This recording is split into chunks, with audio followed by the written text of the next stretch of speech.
Check one, two. Hello, hello, hello, hello, hello. Let's see if this has some audio. I just made my first ever live stream and nobody could hear me. So let's check it with a headphone and a microphone. Hello, hello, hello, hello, hello, hello.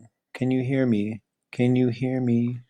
Can you hear me? This has some audio. I just made my first ever live boom. There's me talking right there. So here we go. With a headphone and a microphone. Hello, hello, hello. Boom. All right. So I'm going to try to kind of go through exactly what I just went through a minute ago. And it's hard to do something twice, you know. This is really my first attempt at making a live stream video. I'm not an actor.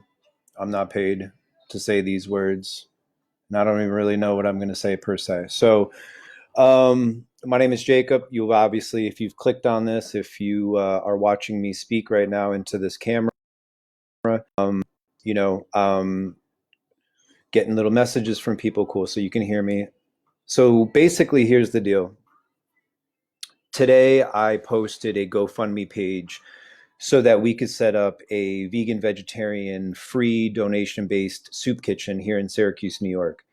And the way that that's come about is Crystal City Creative Spaces, the company that I've co-founded and set up just last month, has taken on a number of leases in Syracuse. And we have a variety of projects that we're pushing forward through the spring and summer. But of course, the COVID has happened. So we're all in quarantine.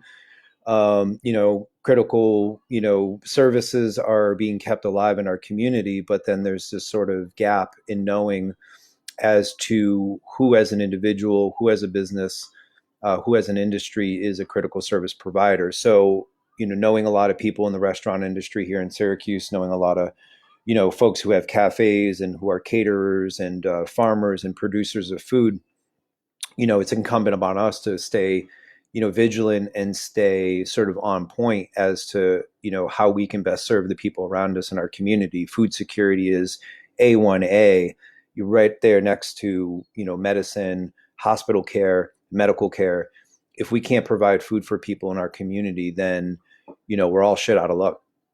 Sorry to say it, because even if you have food in your home, even if you have a channel to get those basic resources, the people around you may not. So pretty soon people are going to come knocking at your door, wondering if you have something to share or if you can point them in the right direction. So we don't want to run to the worst case scenario. We don't want to sit here and have to, fan any flames of hysteria or anything like that. But at the same time, over the past week or so, making phone calls, getting on social media, talking to people, kind of trying to figure out what's going on in their world. What are they doing about sort of like, not only providing for themselves and their community around them, in their neighborhood, their family, their loved ones, their children, but also, looking at, sort of our region, our county, our city, people who live in the neighborhoods around us on the other side of town. And, we know Syracuse, New York has some of the highest concentrations of urban poverty in this entire country. So, one of the projects that we were in the process of turning over in the next month or so was something we were calling Edible, a chef's choice kitchen. And the location is at 712 East Fayette Street, right across from Exo Taco, from those that know the east side of town. But we're right off 81. We're right basically in downtown. And, we're just going through the process. We just signed our lease. We were putting our team together, putting kind of our final touches on our business concept together when this all hit. So we're essentially not going to be opening as a restaurant anytime soon until the news changes and, we can kind of go back to quote unquote normalcy, whatever that means.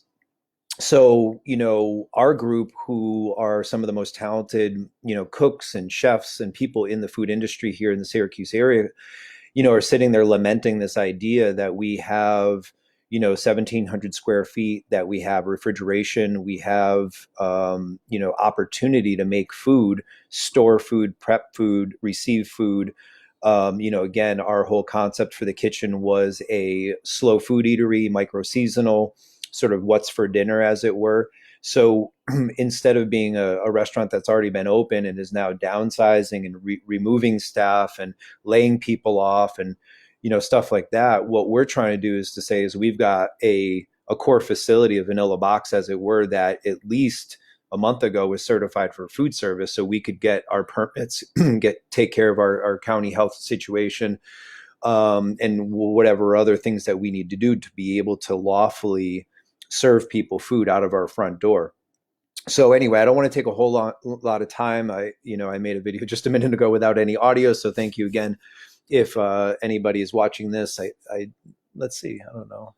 We're live. We can be real. This is not polished stuff here, people. Da, da, da, da, da, da. 4 people, word. Okay. So, I'm going to share the GoFundMe once this video gets closed. I think it resends. So I'll in the comment box, I'll put the URL. So please, whatever you can do to share this far and wide. What we're trying to do here is, have an opportunity for people who have either limited diets and are vegan and vegetarian to have an outlet, have a place that they can come to for hopefully 2 meals a day. Secondly, we have, if other restaurants and eateries in this community are downsizing or needing to get rid of perishable goods, whole foods that we can use for a veggie stock or a soup stock or something along those lines, we have a facility obviously to receive that, refrigerate it, clean it, prep it. And then beyond that, we have a lot of people in the food industry who are out of work right now. So again, who knows how long this is going to, sort of unpack itself. Some people are talking 4 to 6 weeks. Some people are talking 4 to 6 months.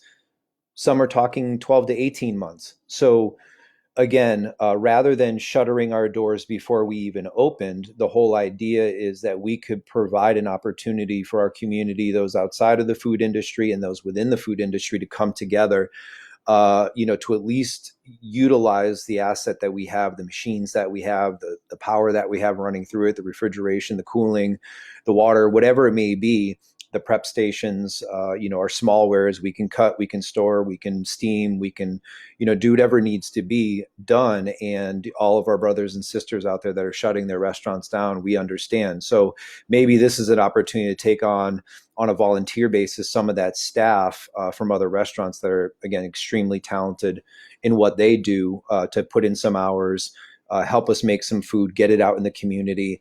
And as a part of that donation cycle, they can get something in their pocket for their time. So we can, really kind of create a micro economy here. So, all right, without, going on and on and on, thank you again. Thank you for being a part of my first official live stream. I'm here in my living room as I normally would be, with my hat and my hoodie and whatever, just being real with you guys.